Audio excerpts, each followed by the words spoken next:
I was halfway through my dinner when the cashier slipped a folded note into my hand. The note said, "Don't eat the food. Leave now." I looked up at her, and she was shaking like she wanted to warn me, but was scared someone might see. Her name tag said Leora. She looked about my age, maybe 22, with tired eyes and a forced smile that kept falling every time her manager walked by. My name is Rowan Pierce. I had stopped at Harbor Street Grill after spending the day helping my Uncle Patrick clean out his workshop. He told me to grab something warm on my way home, so I came here. I thought this would be a simple meal after a long day, nothing special. Then Leora gave me that note. I whispered, "Why shouldn't I eat this?" She stepped back and spoke softly. "You'll understand by closing time." Her voice cracked. Something in her eyes told me the danger was real. In that moment, every muscle in my body tensed. I stared at the plate in front of me, trying to decide if this cashier was saving me or losing her mind. The longer I watched her trembling hands, the more certain I became that something was very wrong. Before everything fell apart, the night had been normal. I had spent all afternoon with my Uncle Patrick, who has been struggling since his health dropped last year. He leans on me for help, and I never mind being there for him. By the time I left his house, I was starving and too tired to cook. Harbor Street Grill was close by, and I had always seen families eating here. It felt safe. The warm light from the windows made the place look friendly. The smell of fries and grilled chicken drifted through the air. A few people sat at tables scattered around the room. Nothing seemed out of the ordinary. I walked up to the counter to order, and that is when I first saw Leora. She stood stiff behind the register. Her ponytail was loose. Her knuckles were red like she had been gripping something too hard, and her smile looked more like she was trying not to cry. When she greeted me, her voice was polite, but it trembled just a little. I noticed it, but I brushed it off. I tried to make small talk while she rang up my order. "Slow night?" I asked.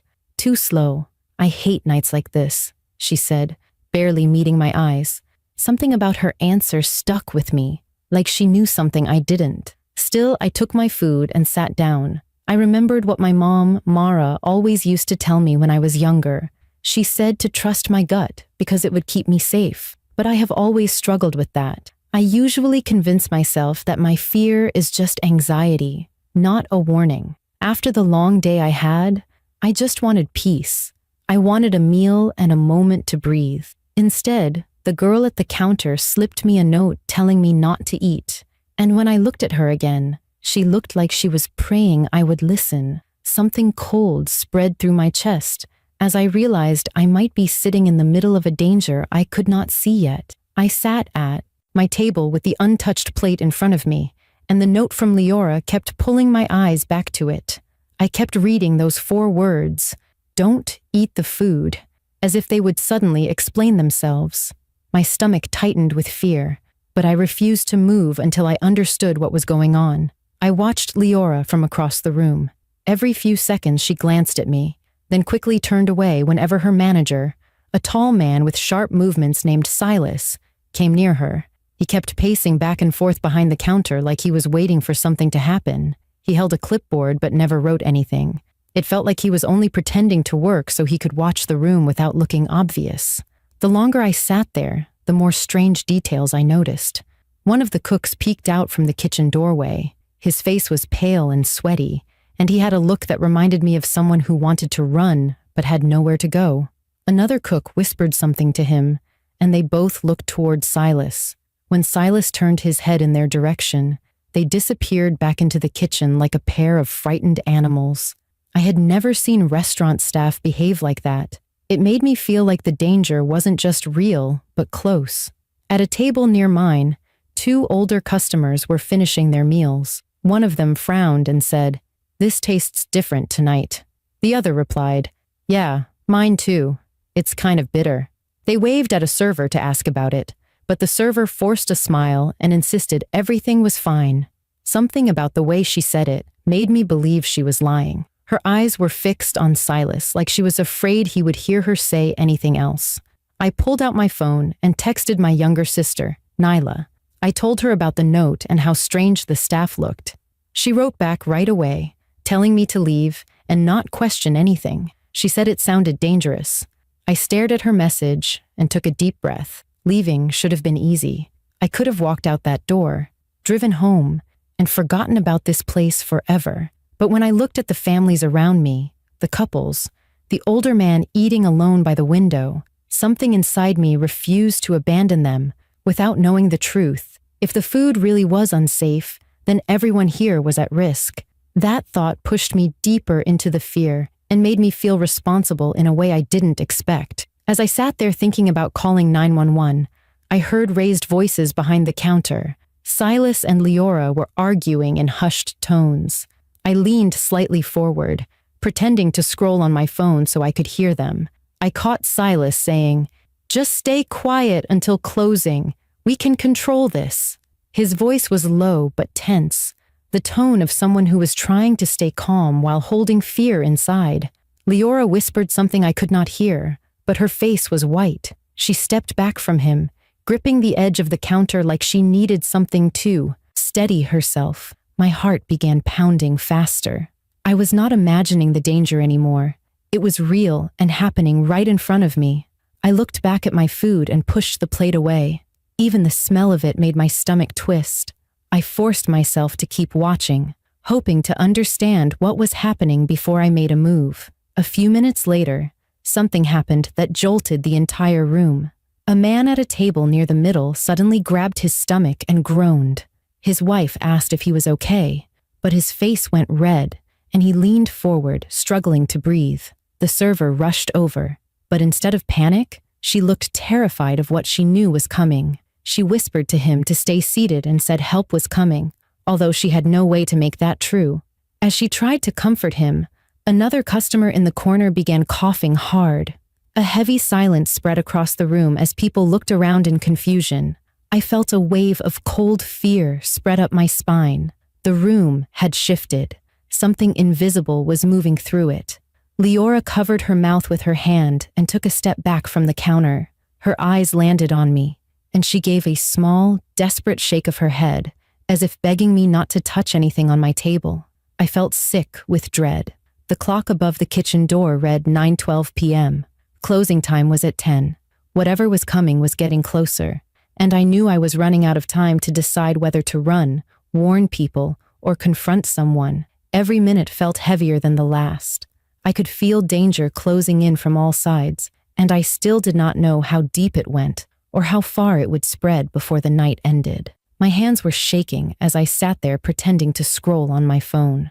The man who had collapsed was now breathing heavily with his head down on the table. His wife kept rubbing his back, trying to calm him, but fear was growing in her voice. The server who had rushed to him stood frozen with wide eyes, clearly unsure of what to do. The other customers watched in silence, confused and worried. My mind raced.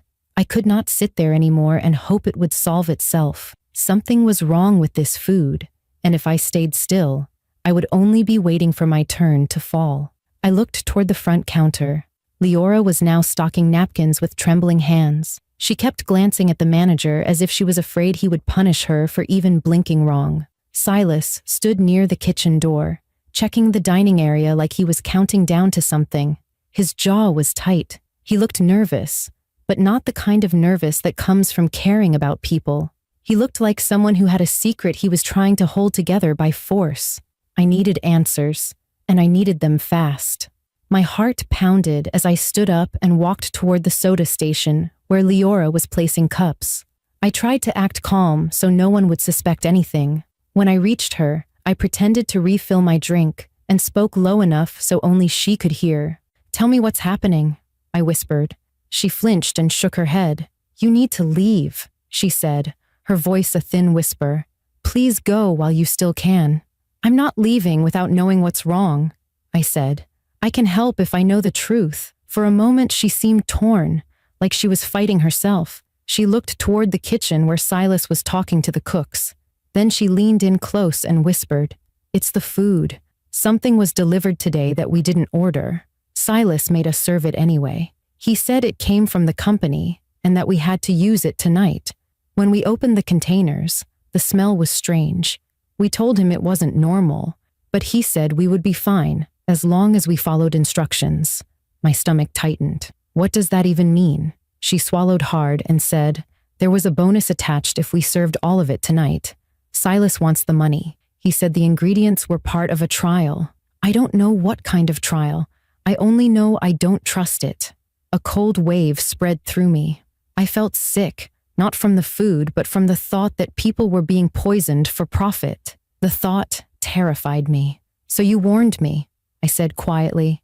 She nodded, tears filling her eyes. I tried to warn others too. He caught me once. He said if I talk again, I'll lose my job and face charges for spreading lies. I feel trapped. I looked around the dining room. People were still eating. Some were starting to look uneasy. The bitter taste they mentioned earlier suddenly made sense. Every bite might have been pulling them closer to collapsing like the first man. I thought of how I almost ate my food without thinking and felt a chill go down my spine. I can't leave everyone here, I said. They don't know they're in danger. You can't save anyone if he sees you, she said. He's watching everything. I looked back at Silas, who was now walking toward the center of the restaurant. His eyes scanned the room with sharp suspicion. If he noticed me talking to Leora for too long, he might come over. I stepped away from the soda station and walked toward my table, trying to think fast. I picked up my phone again. I texted Nyla. Something is in the food. People are getting sick. If I text you help, call 911 and tell them Harbor Street Grill is poisoning people. She responded almost instantly, telling me she understood and was ready. Her message gave me a small sense of support. Even if she wasn't here, at least someone knew to act if things went wrong. As I put my phone down, another person began coughing at a nearby table. The air in the room seemed heavier now.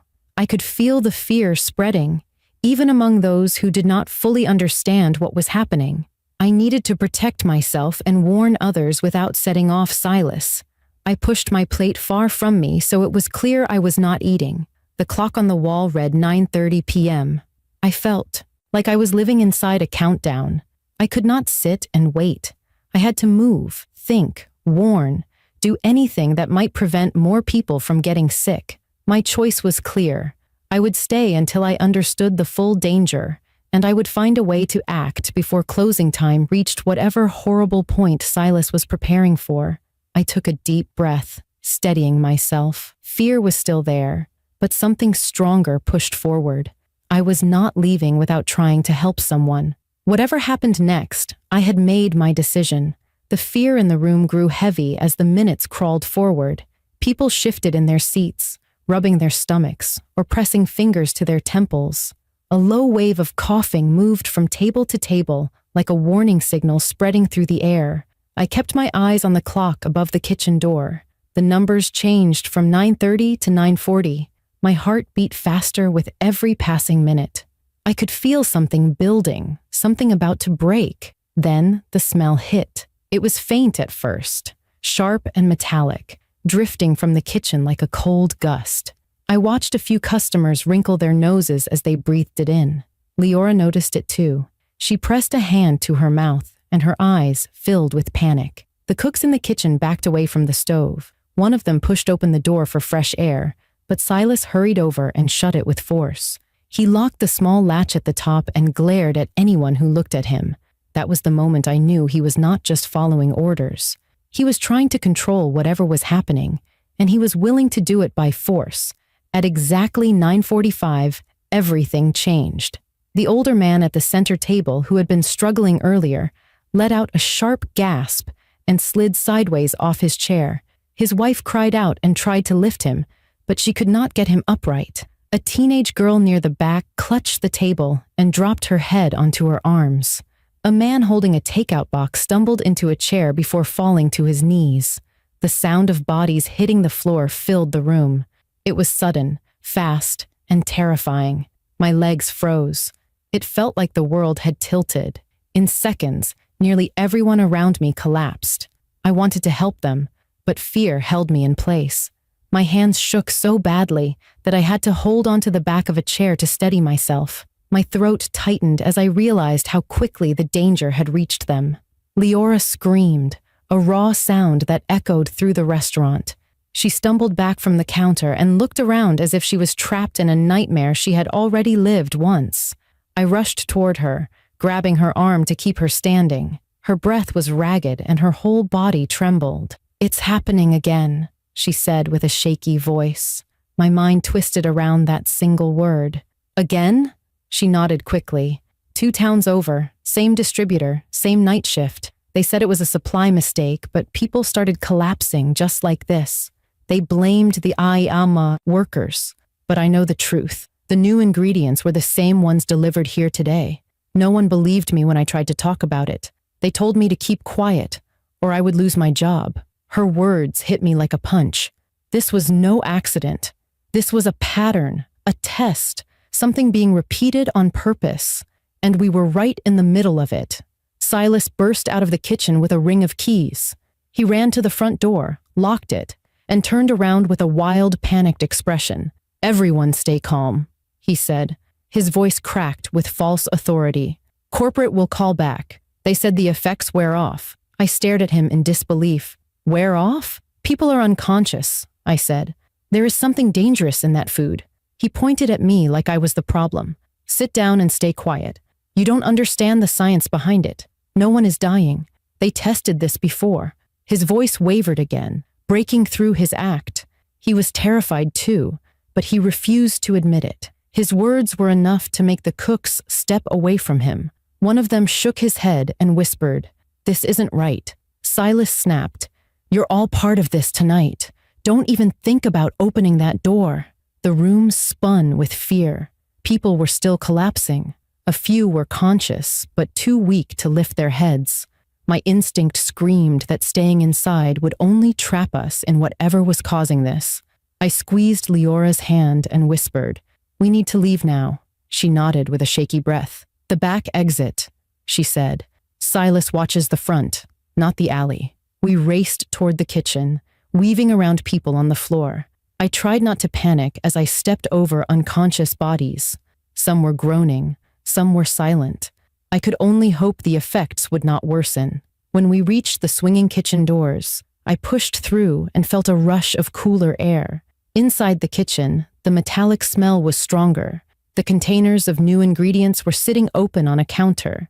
A sticky film coated the inside of each one. I felt a spike of fear, imagining how much of it people had eaten.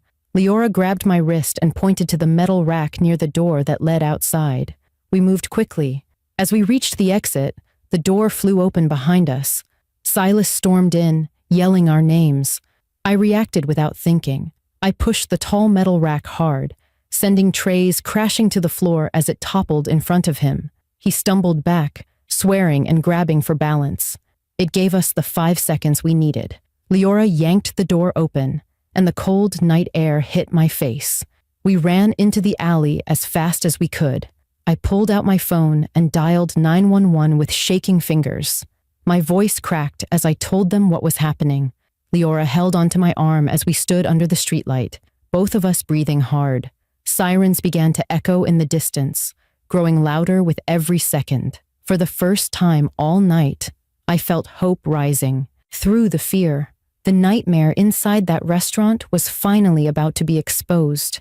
When the sirens grew louder, I felt my knees weaken with relief. Leora and I stood in the alley, shivering in the cold night air, watching the red and blue lights reflect off the brick walls. Police cars pulled in first, followed by an ambulance, then a hazmat truck that made the whole scene feel even more surreal.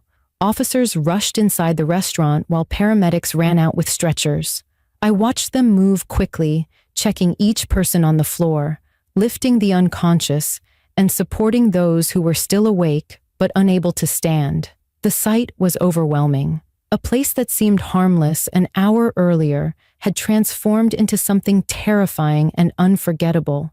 As the paramedics carried the older man who collapsed first, I reached for Leora's hand. She squeezed my fingers tightly like she finally felt safe enough to let her fear show. Her face was pale and streaked with tears, and she kept whispering that she should have warned more people.